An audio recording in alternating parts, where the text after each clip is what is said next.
Hello all the aspirants. Exam कोई भी हो, एक चीज जो हमें सबसे ज्यादा सताती है सर, नेगेटिव मार्किंग बहुत हो जाता है।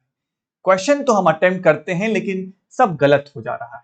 गलत होने का रीजन क्या है पहले ये समझिए, फिर उसके ऊपर काम कैसे करना है उसको समझेंगे। आइए इस वीडियो में डिटेल में चर्चा करते हैं।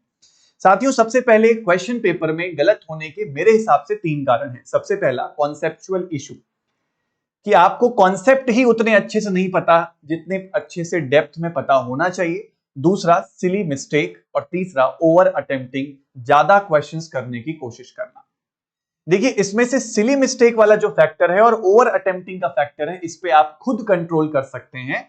कॉन्सेप्चुअल इश्यूज कई बार हो जाते हैं। मैं भी अगर क्वेश्चन पेपर अटेम्प्ट करने जाऊंगा, मेरे से भी कुछ क्वेश्चंस गलत होंगे। हो सकता है सिली मिस्टेक्स हो जाए, हो सकता है कॉन्सेप्चुअल एरर हो जाए। तो ये ह्यूमन नेचर है, ये कंप्लीटली जीरो नहीं होगा, लेकिन हाँ आप इसमें बेहतर हो सकते हैं। आप अपनी एक्यूरेसी को 80, 90, 95% तक लेके जरूर जा सकते हैं।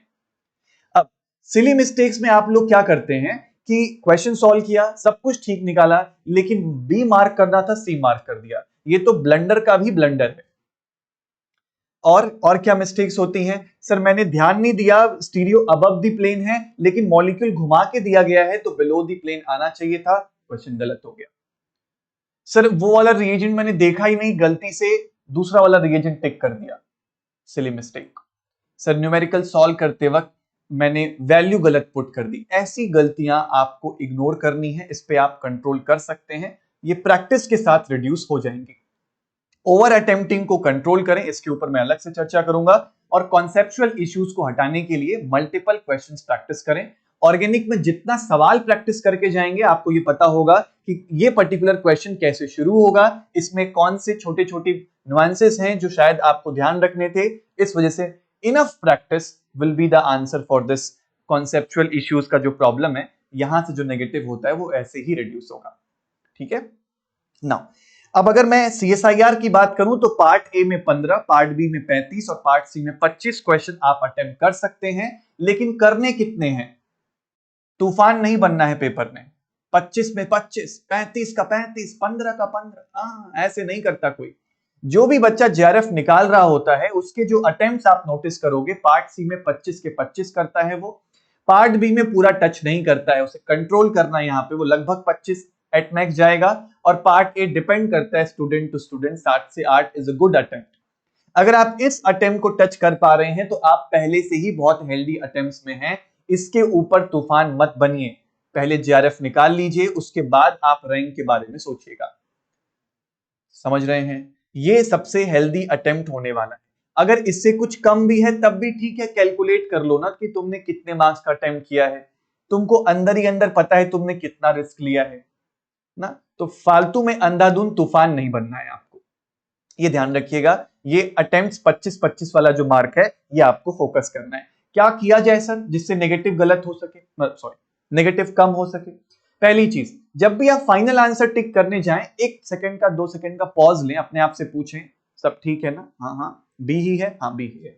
अपने आप से आप कन्वर्सेशन में रह सकते हैं, इससे आपकी नर्व्स भी काम डाउन और स्लो डाउन होता है। आप लगातार अपने आप से बातें कर सकते हैं, इसका ये है, इसका ये है, ठीक है मैं बी टिक करता हूं, बी वाला ऑप्शन टिक हो गया, फाइनल आगे बढ़ते हैं। तो you can have this also, ये मेरे लिए काम करता था। अगर आपको कोई और टेक्निक मिल रही है आप उसको फॉलो करें। ठीक है, try to recheck all your doubtful answers. आपको पता होता है पेपर में कि ये क्वेश्चंस हैं जिसमें मेरे आंसर्स हो सकता है गलत हो जाएं, तो आप क्या करिए, उन क्वेश्चंस को एक बार दोबारा समय निकाल के देख लीजिए। कई बार ऐसा होगा कि आपको मिस्टेक्स पकड़ में आएंगी जब आप दोबारा से रिवाइज करोगे, तो पूरे अटेम्प्ट्स को रिवाइज मत करने जाओ, उतना समय नहीं मिलेगा। बस वही जो डाउटफुल लग रहे थे तुमको, उन्हीं को जाके रिकॉल करो कि ये मैंने ठीक किया है, final check done, final check done. एक फाइनल चेक करना जरूरी है, खास करके पार्ट सी के क्वेश्चंस को, क्योंकि वो -5 करा देंगे दोस्त। तो ये पॉइंट्स को आप ध्यान रखें ना। डाउटफुल क्वेश्चंस को दोबारा रीचेक जरूर करना है और आपको थोड़ा सा पॉज लेके फाइनल आंसर मार्क करना है। यही प्रैक्टिस आपको अब टेस्ट सीरीज में करनी है। आपके पास पहले से कोई टेस्ट सीरीज है, एक्सेलेंट, कीप गोइंग। नहीं है अभी भी टेस्ट सीरीज के बिना बात नहीं बनेगी दोस्त मेरे। जितने भी टॉपर्स रहे हैं सब टेस्ट सीरीज के बिना नहीं बने हैं। तो आप आईएफएस की टेस्ट सीरीज ले सकते हैं, 999 में है। इसमें आपको 83 टोटल टेस्ट मिल जाएंगे। सबसे अच्छी बात यह है कि इन सारे टेस्ट का वीडियो सोल्यूशन भी होगा। ऑर्गेनिक में जितने भी क्वेश्चंस डाले गए हैं सब नान्स के एक्सरसाइज के हैं, क्लेडन के, मतलब सब रेफरेंस किताब के ही सवाल डाले गए हैं। क्वेश्चंस मैंने ही बनाए हैं और वही गए हैं। तो आप लोग जाके टेस्ट सीरीज का बेनिफिट जरूर उठाइए, प्रैक्टिस जरूर करिए। ठीक, now at the end JRF express हम लोग मिलेंगे। पढ़ना चाहते हैं आप, क्रैश कोर्स पूरा यूट्यूब पे चल रहा है। आज रात 9 बजे हेट्रोसाइक्लिक का टॉपिक डिसाइड किया है। आइए 2 दिन के अंदर हेट्रो फिनिश करने की मैं पूरी कोशिश करूंगा।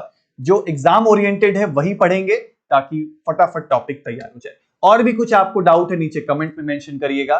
मिलते हैं आपसे किसी और वीडियो में, तब तक के लिए हैप्पी लर्निंग।